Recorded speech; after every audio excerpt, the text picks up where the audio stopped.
17, verses 10 to 12. And the brethren immediately sent away Paul and Silas by night unto Berea, who coming thither went into the synagogue of the Jews. These were more noble than those in Thessalonica, in that they received the word with all readiness of mind, and searched the scriptures daily, whether those things were so. Therefore many of them believed, also of honorable women which were Greeks, and of men not of a few. Amen. Hallelujah. God is good. Ito yung tinatawag na Berean knowledge o Berean wisdom. So, sa theology, pag sinabing Berean, sila yung mga tao na skeptical. Sila yung mga textual critic. Pag sinabi mong textual critic, study. They truly study what a person is trying to say. Hindi nila tinatanggap lahat kasi kailangan nilang pag-aralan whether it is true or not. At ang napakaganda dito, sinabi niya sa salitang verse 11, they search the scriptures daily. So what is sola scriptura? Anyone? Sola scriptura.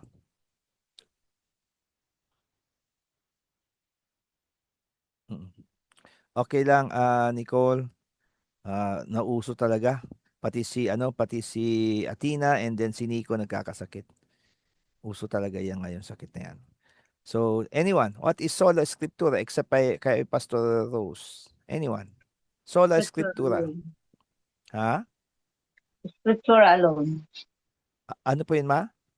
Scripture alone. Scripture alone. So, ito yung tinatawag na scripture alone. So, mayroong tinatawag na refuting the solas or refuting the sole authority. So, maraming nag-refute sa sola scriptura at saka maging sa sola fide, sola gratia, solus Christus, except sa soli Deo gloria. Walang nag-refute doon. Ang nag-refute ay itong sa apat na ito, sa sola scriptura, sa sola gratia, at saka sa sola fide, and then sa solus Christus. So what we're trying to study here is about scripture. Sinabi niya dito is search the scriptures daily. Dito nakuha ang word na exegesis. Exegesis. Okay? Dito nakuha yung word na exegesis. At kahapon, during our parang luncheon with Father Cyril, we spoke about exegesis or exegesis. At sadly, hindi lang mga Kristiyano na mga pastors, kundi pati sa mga seminaries ngayon, maging sa Romano Katoliko, ang bumagsak ang kanilang exegesis. Why? Because of ito they did not search the scriptures daily. What did they search? They searched for other things. Yung tinatawag na prima scriptura. So ang kalaban ng sola scriptura is prima scriptura. Meaning mas mahalaga ang ibang books kaysa sa Bible. So hindi pwede na sola scriptura sila. At hindi lang yan nangyayari sa ibang religion, pati rin sa atin na mga Pentecostals, Evangelicals. Meron nga po na G12 na ang kanilang second to the Bible is yung isang book na kapag di mo binasa ito, you are not worthy to be called a Christian. Kaya doon nawala ang sola gratia at nawala rin yung sola fide because sinasabi nila na authority ngayon ay mas matindi kapag ikaw ay nakapagbasa ng book na yon. So, ang tanong ko dito is, do we have to refute the sola scriptura? From this verse, makikita natin na ang mga verse 11, makikita natin that these Bereans are always reading the scriptures daily. But meron silang na-miss. Yun in-explain ni Pablo. Kaya if sola scriptura ka lang, na hindi ka magtatanggap ng teachings coming from other saints or from other pastors or ano na hindi, King James Bible lang ako, King James Bible lang ako, hindi ako maniniwala sa sinasabi mo. Doon na nare-refute ang sola scriptura. Because kailangan tanggapin mo ang sinasabi ng iba at tingnan mo sa scriptures. Kaya nga anong lagi natin declaration? The Holy Bible is what? Missy? The Holy Bible is? The infallible and inerrant Hindi, yung una-una natin di-declare, yung 3 beses. The is the final authority. final authority. So it is the final authority. It is not prima scriptura kasi yung prime, ibig sabihin prime is one of the major authorities. No, it is the final, meaning it is the highest authority. Therefore may mga authorities pa. Kaya nga ang refute natin sa sola scriptura is this. Hindi pwedeng sola scriptura kapag hindi ka na tumatanggap ng rebuke o ng teachings from others. Kumbaga parang alam ko na lahat. Hindi po pwede. Hindi po pwede yan. Wag lang Bible ka ng Bible. You need also to learn from others. Pero the final say is the scriptures as stated in Acts chapter 17 verse 11. Because if they are sola scriptura, hindi nila matatanggap ang tinuro ni Pablo. Amen. Amen. So dito natin makikita ang refute sa sola scriptura at yung pagtanggap sa sola scriptura. So refuting the sola scriptura, if it is alam ko na lahat, wala kayong alam. Ako lang ang may alam. Wala na yon. Diyos ka na. Pero kapag sinabi mo, I want to learn more, please teach me more. And I will try to look at the scriptures if it is correct. Amen. So yan yung dapat ninyong gawin. Huwag kayong basta-basta bilib sa Bible na yung pala mali ang interpretation natin. Kaya mayroon tayo tinatawag na sola scriptura at refuting the sola scriptura kapag ito ay masyado ng extreme. The same thing with sola fide. Okay? Sola fide. Ang sola fide is, sinong makakapagsabi? Sola fide. Faith alone. Faith alone. Thank you, Mama. Faith alone. Hindi po pwede yung faith alone na masyado kang sumusobra na sa faith mo na napapabayaan mo ng sarili mo. So, kailangan pa rin na tinatawag na balance because faith without is dead. Amen. Kaya yung sola fide, pwede yan kung ikaw ay nagbo-work. Ibig sabihin, for we are His workmanship created in Christ Jesus unto good works. Okay? So, yun yung may ginagawa ka because faith without works is dead. Kaya nga faith arises, ano bang theme natin ngayon? Arise and shine. Faith arises when there is works. Faith is stagnant and it dies if there are no works. Because when we go to heaven, the Lord will always say, well done, not well said, not well faith, but well done. Amen.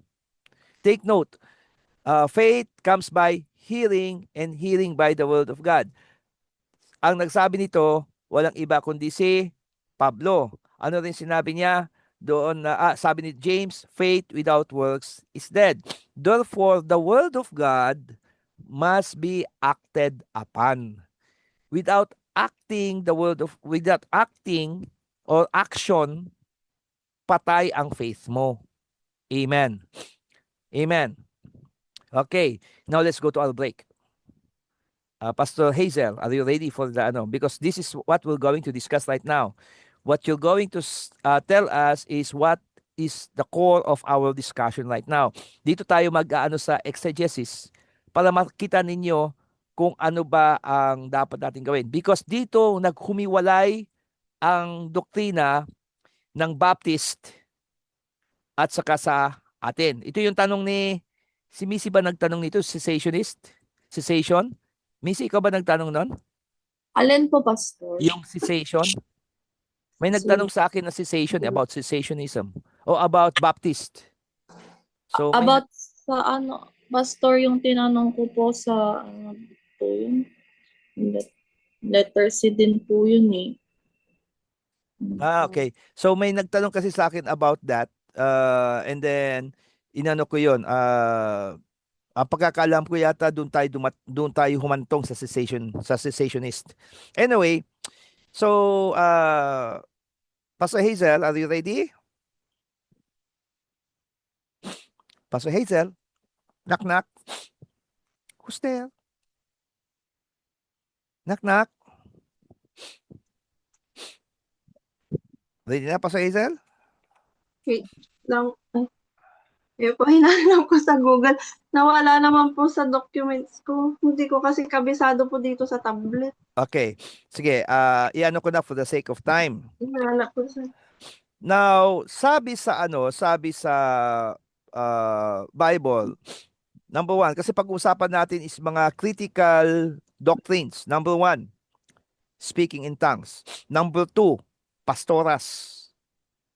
Okay? Or women preachers. So yan yung mga pag-uusapan natin. So sa ngayon, ito muna.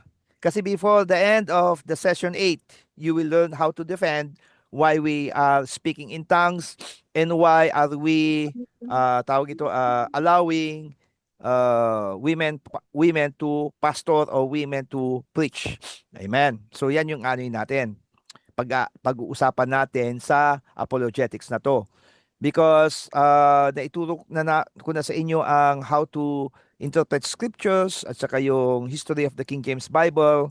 Dire-diretso na at nagbigay ako sa inyo ng material na babasahin nyo. Yun pa lang is a wealth of knowledge. Okay, the King James Bible Defended by Edward Hills. Napakaganda nun. Kung babasahin nyo yun mga kapatid, sasabihin ko sa inyo, grabing talinong makakamit ninyo. Okay, now, let's go. So, maraming nagsasabi sa Baptist na hindi na po pwede ang tongues. Speaking in tongues, that the tongues have ceased. Na wala ng tongues noong nagkaroon na ang Bible, nung na-canonize na ang 66 books. So ilan sa Old Testament? Sino nakakalam? Ilang books sa Old Testament? Sino nakakalam?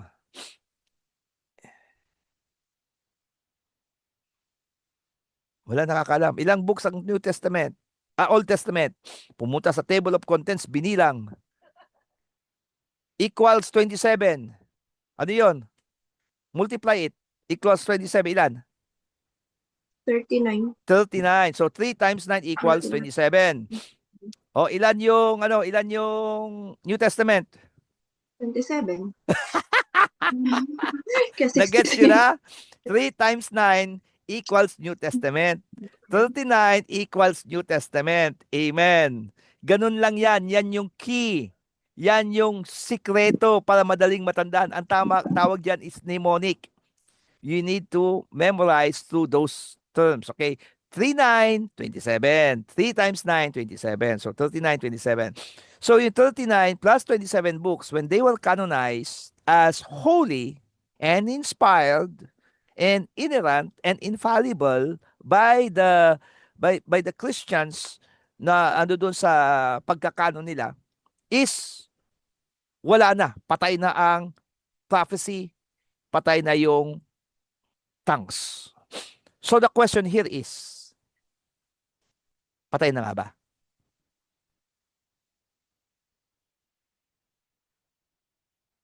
Anyone?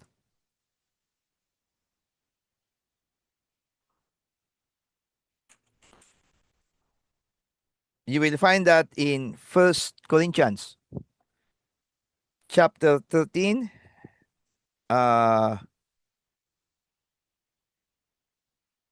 And then, sandali verses 1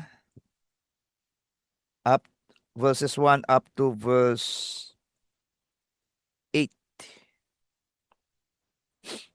Okay? Pero punta tayo sa verse 8. Sino makakabasa? Anyone? Basa. 1 Corinthians 1 13:8. Corinthians 13:8 po, Pastor. Okay. Charity never faileth, but whether there be prophecies, they shall fail. Whether there be tongues, they shall cease. Whether there be knowledge, it shall vanish away. Nakita nyo? Ano yung sinabi doon? Whether there be tongues, it will cease. So, cessation. Wala ng tongues. Dito na kinuha. Pero pag-aralan natin ang scripture. Sinabi niya ba na the tongues will cease? Sabi niya dito verse 8, charity never fails. Ano ba yung charity? It's agapao o agape, unconditional love, and that's the love of God. The love of God never fails. But whether there be prophecies, they shall fail. Prophecy will fail. But the love of God will never fail. Ito yung ibig sabihin nito. Okay, whether there be tongues, pag nagtatangs ka, it will fail. Even if you prophesy, if it is against the love of God, it will fail. If you are speaking in tongues, if it will not lead to the love of God, it will fail. Okay? Okay, whether there be knowledge, even though you are a great speaker, a great teacher, a great man of God, but if your teaching or your ministry will not lead people to the love of God, it will fade away. It will vanish. Yan yung ibig sabihin yan. Amen. Amen. Now, if the tongues will cease, sabi niya dito in verse 1. Verse 1. Basa. Sino una makakabasa? Go. Verse 1. Pastor Hazel, basa. Oh my God. Verse 1, though I speak with the tongues of men and of angels and have not charity, I am become a sounding brass or a tinkling cymbal. Yun eh. Nagsisi. Because wala kang agapaw, wala kang agape, wala kang unconditional love, wala kang love of God. So, tongues will cease. Nagtatangs ka nga, pero you are like a tinkling cymbal. Diba? Ang pangit eh. So, dito makikita natin na ang napakahalaga hindi yung tongues. Hindi. Prophecy hindi rin mahalaga. Ang mahalaga is the love of God. Ikaw na napakatalino mo pero wala kang forgiveness. Because the love of God is about forgiveness. Amen. Our beloved bishop, nung siya ay tinutusok ang kanyang puwet ng tubo ng mga NPA, nung pumasok, ganito ang pumasok sa kanyang tiyan, sa puwet hanggang sa tiyan, nabasag ang kanyang mga bituka. At doon, talagang dugo ang lumalabas. At alam niya, mamamatay siya. And then, sinabi ni Lord sa kanya, forgive them. Alam mo sabi ni Bishop, I love you, I forgive you, I love you, I forgive you. Hello. And that's charity. Tanungin ko kayo, has any one of you have been hurt like that before? And yet, you cannot forgive. Nakuha natin? Whatever you do, it's nothing. It's nothing. Charity is not just a brand name. Charity is a lifestyle. Learn to forgive. Without forgiveness, whatever things we do for God, it's nothing. Yan yon 1 Corinthians 13. 1 Corinthians 13 is not about love. It is about the love of God. And love of God is about forgiveness. Amen. Amen, mga kapatid. Sabi mo sa katabi mo, I forgive you. Ayan na, nagkaroon namang nanay. I forgive you. Hallelujah, praise the Lord. So now, meron pa akong gusto basahin sa inyo dito na napakahalaga na kasi ang mga tao kasi is hinuhusgahan tayo pag nagtatangs. Hinuhusgahan tayo pag nagtatangs. At pag di naman tayo nagtatangs, hinuhusgahan tayo ng mga nagtatangs. Ano ba kayo? Pentecostal kayo? Ba't di kayo nagtatangs? Di ba? So we are being ridiculed by both sides. Magtangs ka, you're ridiculed. Hindi ka magtatangs, you're ridiculed. So what shall we do? Where will we place ourselves? Where will we go? The answer is, look at the scriptures. So pastor, saan po kami dapat tumingin pagpatungkol sa tongues? It's in 1 Corinthians chapter 14. Pagpatungkol sa tongues, diyan yan. Yan ang pag-usapan natin. Pero tandaan natin, tongues will not cease. Tongues will not cease. Pastor, ang tongues na sinasabi mo is sa Acts chapter 2. Tongues of known language. The answer is no. Ang tongues na sinasabi ko is the tongues of known and unknown language. Binasa ni Pastor Hazel kanina, though I speak with the tongues of men and of what? And of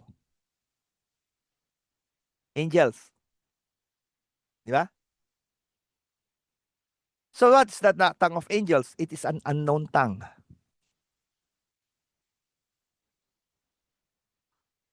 Therefore, we can speak unknown tongues. Yun yung speaking in tongues. So now, pag-aralan natin, verse 1 of chapter 14, follow after charity. Love of God, love of God, love of God. Forgiveness, forgiveness, forgiveness. Pero, mag-desire ka rin. What do you desire? Spiritual gifts. Because if you follow after the love of God, after forgiveness, after putting Him above all, and then you desire spiritual gifts, you will be given the best gifts. Pero if you put the gifts above charity, wala. Kaya, pag nagtatangs ka pero may unforgiving heart ka pa rin, something's wrong with you. Nakuha na rin? Amen? Even though you prophesy, pag mayroon kang unforgiveness sa puso mo, basahin niya, hindi ako nagsasalita. Sino nagsasalita? The word of God, right? The word of God states, charity never faileth. Verse 8. Sola Scriptura. Ito sola Scriptura. We have to follow this. Because if we will not follow this, we are criticizing our own beliefs. We are criticizing the word of God. We have to follow this. Tama po ba o mali? Tama, mali. Lahat ng nagsabing tama, taas ang kamay. Lahat ng sabing mali, taas ang kamay. Lahat na hindi nila alam ang sinasabi ko, taas ang kamay. Lahat na hindi ako maintindihan, mag-off na ng camera. Ano ba yan? Sino kausap ko? May kausap pa ako. Hello, nakikinig ba kayo? Hallelujah, praise the Lord. Kaya Ronnie, Mama Aida, tapos sino pa to? Si Abet at saka si Missy. Siguro 88 ang pag-usapan natin, no? 88 siguro. Sigurado, gising na gising kayo. 88. O kaya Chicken Joy. Di ba? Chicken Joy, yung pag-usapan natin, 88 tsaka Chicken Joy. Sigurado, tawa kayo ng tawa. Mambihira. Mundo ang pag-usapan, grabe tawa. Pero pag ganitong usapan, ha? Ano sinasabi mo, Pastor? We cannot understand. Okay, inuulit ko. Dapat nating sundin ang salita ng Diyos. Tama or mali? Tama. Okay. Kapag susundin natin ang salita ng Diyos, anong sinabi sa verse 8? Mag-prophesy ka na mag-prophesy, mag-thanks ka na mag-thanks, pero hindi ka mag-forgive. Yung ba sinasabi niya? Charity is about forgiveness. Okay? Basahin niyo kasi. Basahin niyo to, charity. Okay? Basahin ko para maintindihan ninyo. Charity, verse 4, suffers long, and is kind. Charity envies not. Okay, ginagawa ko lang ginagawa kong English talaga. Inaalis ko yung vaunted. Okay? Charity vaunts not itself. It is not puffed up. Okay? It does not behave itself unseemly. Seeks not her own. Is not easily provoked. Thinks no evil. Rejoices not in iniquity, but rejoices in the truth. Bears all things, believes all things, hopes all things, endures all things. Charity never fails. But whether there be prophecies, they shall fail. Whether there be tongues, they shall cease. Whether there be knowledge, it shall vanish away. So that's charity. It suffers long. Amen. So now, Pastor, pwede po ba tayong mag-thanks sa church? Okay? Pwede ba tayong magsalita ng thanks sa church? 1 Corinthians chapter 14, verse 15 to 16. Sinong una makakita? Basta. 1 Corinthians 14, 15 to 16. 14, 15, 16.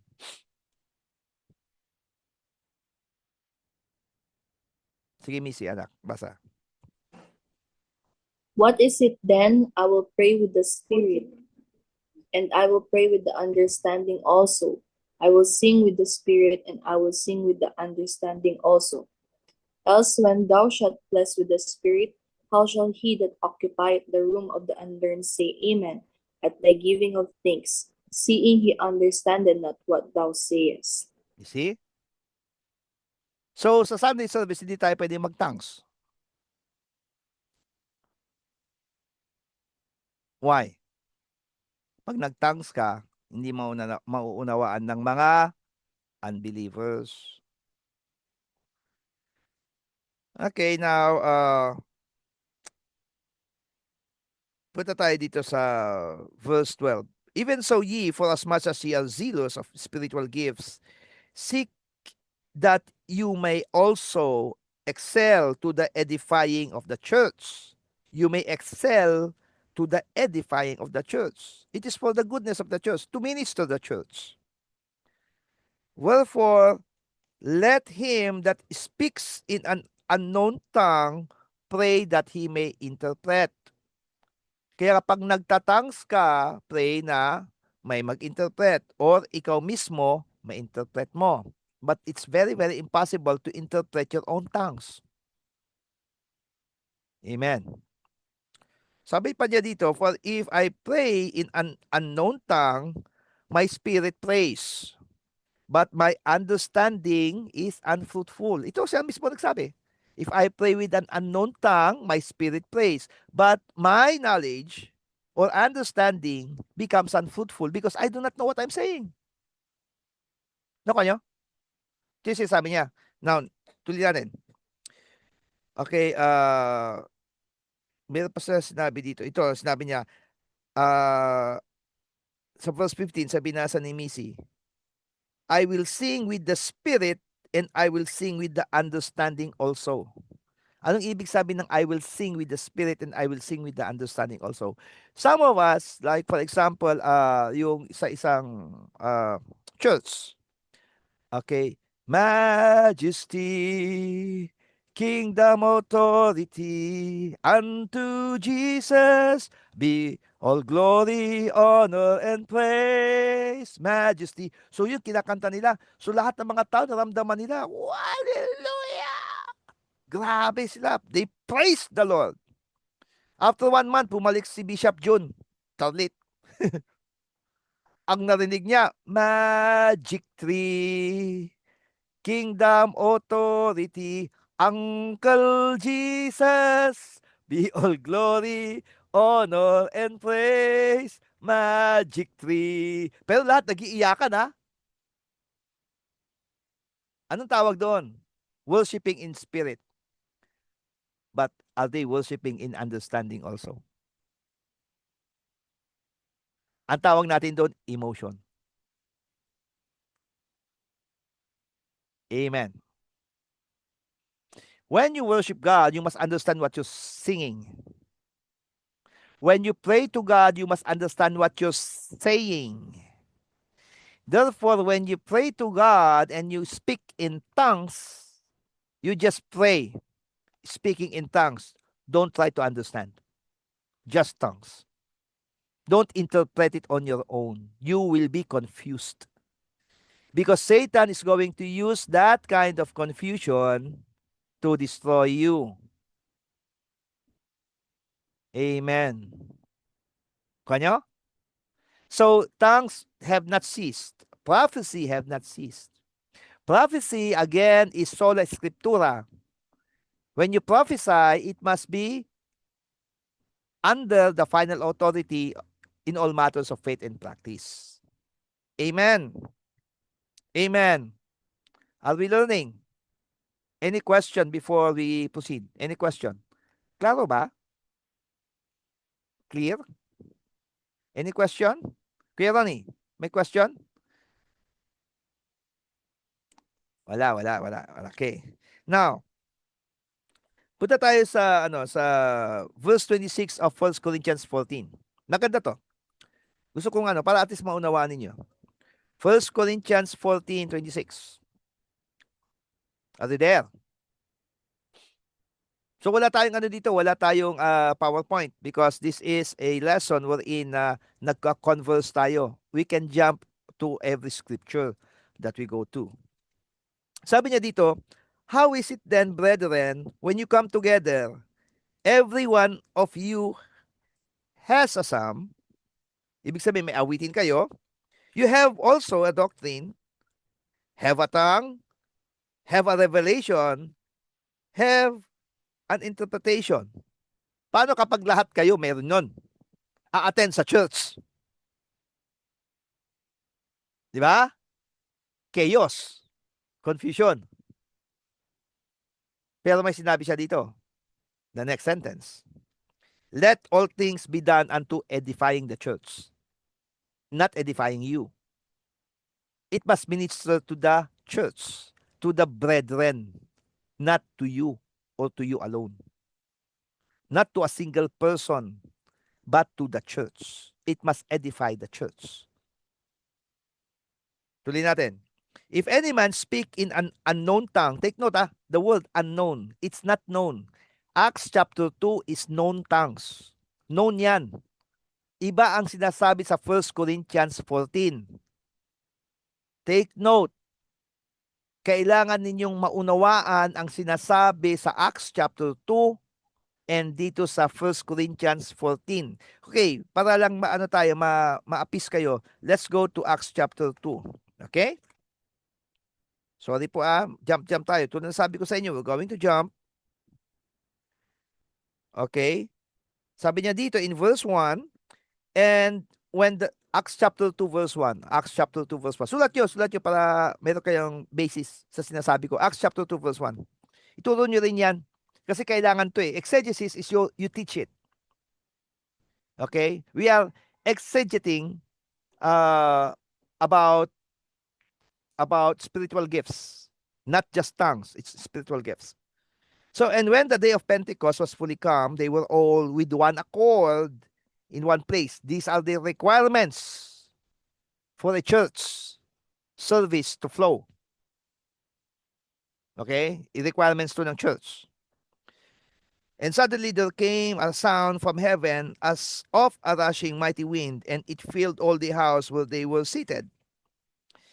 And there appeared unto them cloven tongues like as of fire, and it sat upon each of them, and they were all filled with the Holy Ghost. Take note, ha? These are all requirements. Pag wala ito, there's no service. Church service is itong service. Ha? Ito. Ha? Okay? And began to speak with other tongues. Ito na, hanggang doon lang. Itong ano na to, spiritual gifts. Okay, iba na to. Wag na i-pause muna natin doon. Now, and basta yung sa church, mula dito sa Holy Ghost hanggang verse 1. Verse 1 up to verse 4 hanggang sa Holy Ghost. And began to speak with other tongues, and the Spirit, as the Spirit gave them utterance. And there were dwelling at Jerusalem Jews, devout men, out of every nation under heaven. Now when this was noised abroad, ibig sabihin narinig ng lahat, the multitude came together and were confounded, because that every man heard them speak in his own language. Question, known or unknown tongue? Known or unknown tongue? Known.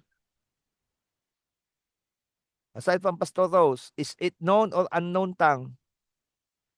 Anyone? Inulit ko, sabi dito, every man heard them speak in his own language. Known or unknown? Known. Bakit question mark? Known. Ano yung kay Kasi Ronnie? own language. Known po, known language. Known language. Bakit known? Kasi sabi his own language. His own language. Naintindihan nila. Naintindihan. Nakuha na rin? Hmm. So what is the unknown language stated by 1 Corinthians 14? Nasabi ko na kanina. 1 Corinthians 13 verse 1. Sino makakasagot? What is the unknown language? Pastor Hazel, naka-mute ka. Unmute yourself. O binabasa niyo pa lang? Ano yung unknown language? Kuya Ronnie, sa 1 Corinthians 13 verse 1. Anyone? Tongues Speaking of in angels. Sino? Mami, wag ka magsalita. Please lang. Sino sa inyo? Nasa 1 Corinthians 31. Tongues of angels. Tongues of angels. Hindi Sinabi ako na ni Pastora nag-get kanina, di nyo pa narinig. Hindi Kaya ko hindi pwede magsalita si nakikita. Pastora. Nagbibigay ng clue sa inyo eh. Okay. Now take note of this. The unknown language is the language of angels. Amen. Okay, that is the tongue of angels. Therefore, when you speak with an unknown tongue, these are the requirements. Number 1, you are united in spirit. You are united in spirit. Okay? Okay? You must be in a certain place. What place is that? Your place of worship. The place wherein God will guide you for you to worship Him. During the time of the earthly ministry of Jesus Christ, from Matthew up to the book of John, the Synoptic Gospel plus the book of John, nagtangs ba si Lord?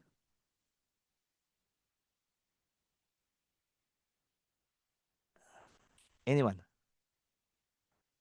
Nag-tongues ba si Lord?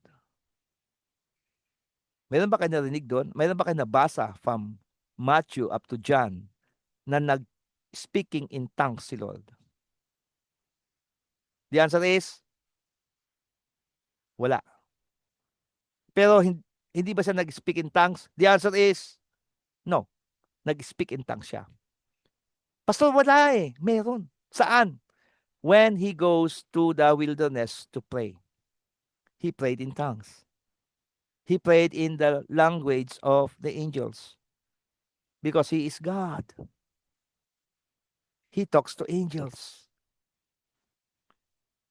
Hello, nawala na yung logic natin. Ano ba naman kayo? That's the logic. That's the logic. It's God is God. God can talk to angels, di ba? Ano ba sinabi niya kay Pontius Pilate? I can command legions of angels to come.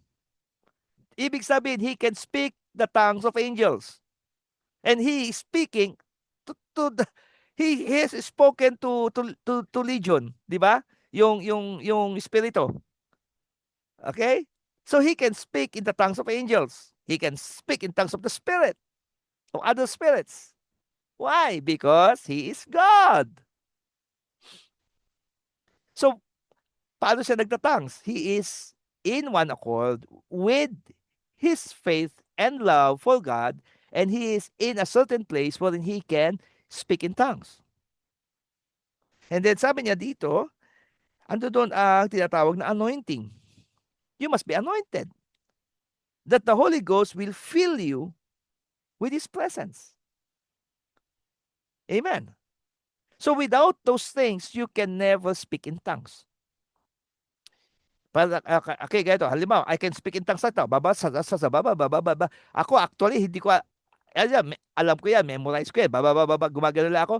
Pero, am I really speaking in tongues? No, I am babbling. Ano ba ang binasag ni Lord ng una-una? Ano bang una-unang binasag ni Lord? Noong natapos ang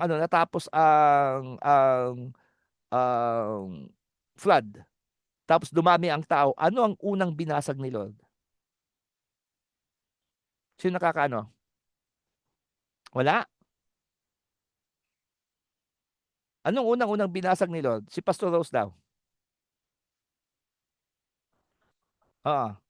Wala sumasagot eh. Language. Language. Amen. Yun yung binasag ni Lord, the language. Because they were in one accord. They are in one place. Nasaan sila? Tower of Babel. Tower of Babel. Babel. Babbling. Nakuha nyo? So binasag ni Lord ang babbling. Kaya nga lahat sila nagkaroon ng different language. Ngayon, pinag-iisa ni Lord uli ang language through the unknown tongues and to the tongues of the kingdom. What kind of tongue is that? It is charity. Makinig kayo. Tingin ka sa akin. Lahat ng mga bata, iba-ibang nations, ilagay mo sa isang playground. Lahat 'yan magkakaintindihan but through actions. Tama? Isang Amerikano, isang Hapon, isang Inchik, isang Pilipino na Ilocano, isang Ita, andyan dyan sa isang playground, naglalaro, nagkakaintindihan sila. Pero hindi sila nagkakaintindihan sa salita, nagkakaintindihan sila sa action. That's charity. Nakakuha ninyo. Kaya nga, if you are not converted like these little children, you cannot enter the kingdom of God. It's not about the language. It's about the love of God. Now, lumalalim ang salita ng Diyos. Amen? So, hindi basta-basta ang pagiging Kristiyano. Akala natin Kristiyano, isang batid lang ako sa church, magbasa lang ako ng Bible. No, Satan does that. Mas madalas pa nga si Satan sa church eh. Mas madalas pa nga siya sa Bible eh. Mas magaling siya kaysa sa atin.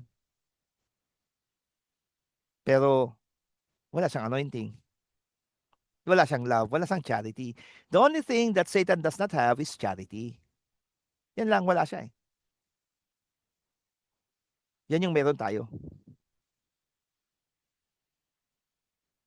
As I end, tuloy ko to, binabasa ko to dito. Let's go to 1 Corinthians 14:27.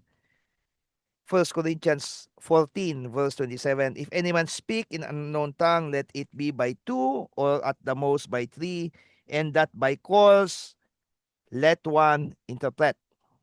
But if there be no interpreter, let him keep silence in the church and let him speak to himself and to God, to edify yourself, not to edify the church. Let the prophets speak 2 or 3, and let the other judge.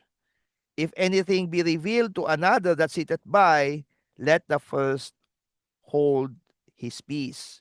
For ye may all prophesy one by one, that all may learn and all may be comforted. So prophecy is not condemnation. Prophecy is for comfort. Amen. If you keep on prophesying, this will happen to you, this will happen to you, mangyayari sa Pangasinan, maaagnas ang kanilang mga, di ba? May nag-prophesy ng ganon? Nag-prophesy, kaya nga nagkaroon ng ng massive na prayer gathering dito sa Dagupan eh. Kasama na tayo doon, pero hindi ako naniniwala doon. Nakisama lang tayo because para ayon tayo sa united prayer ng mga Kristiyano. Pero sa totoo lang, ito if you will not be comforted, that's not prophecy. Tingnan mo, ano nangyari? Nangyari ba yung prophecy? Hindi. Anong lusot ng mga Anong lusot ng mga tao? Ng mga prophets? Conditional kasi ang prophecy yan. May lusot sila eh. Kapag nangyari, sabi ko sa inyo eh. Kapag hindi nangyari, conditional kasi. Always search the Bible. If the prophecy does not comfort anyone, it's not a prophecy. It's a prophecy. Prophet cash. Prophecy.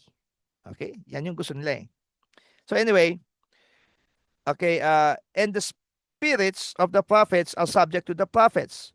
Verse 33, for God is not the author of confusion, but of peace, as in all churches of the saints. Now, ito na. Saka natin pag-uusapan to, hahaba tayo eh. Verse 34. Ito na yung speaking ng mga women. Amen. Amen. Okay? Pag-usapan natin ito. Pero that will be next week. Maganda to. Research. All of you, research. Lahat kayo, mag-research kayo. Anong research nyo? Are women qualified to be pastors or to become preachers? Are women qualified to be in the pulpits? Yan yung mga tanong. And then we're going to discuss this. Kakaroon tayo ng balitaktakan dito para malaman natin talaga kung ano ba yung totoo. Ako may sagot na ako dito eh, pero gusto kong magdebate tayo. Gusto kong ang pangit ng word na debate. Gusto kong maghasaan tayo eh. Okay? Iron sharpens iron. Okay. Now, verse 40. Ito yon. Let all things be done decently and in order. So therefore, if the service is not done decently and it is not in order, it's not coming from God. It's not charity. Amen. May nabalitaan ako as we end, may nabalitaan ako noon pa, matagal na to. That was 2000, I believe 2000. 2010 or below 2010, from 2010 below, may isang pastor na nag-preach. Nag-preach siya, maraming mga pastors kasi doon. Narinig ng pastor yung isa yung tinuro niya.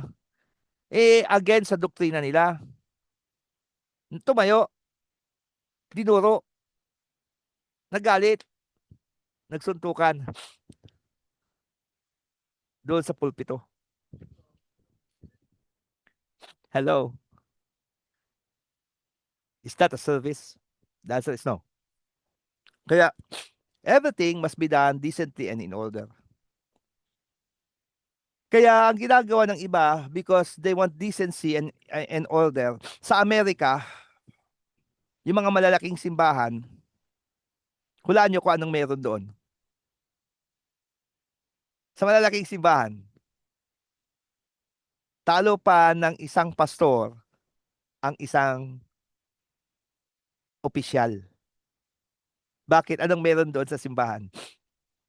Bodyguard. Security. Grabe yung security doon. Sobrang security. Kaya kapag may manggugulo, i-guide ka agad ng security. Because ito yung pinangawakan nila. Let everything be done decently and in order. So the question here is, why is it being done decently and in order? Kapag may magre-rebuke sa'yo, iduduro ka. Hayaan mo lang. Let them speak. Let them speak. May basis ba tayo?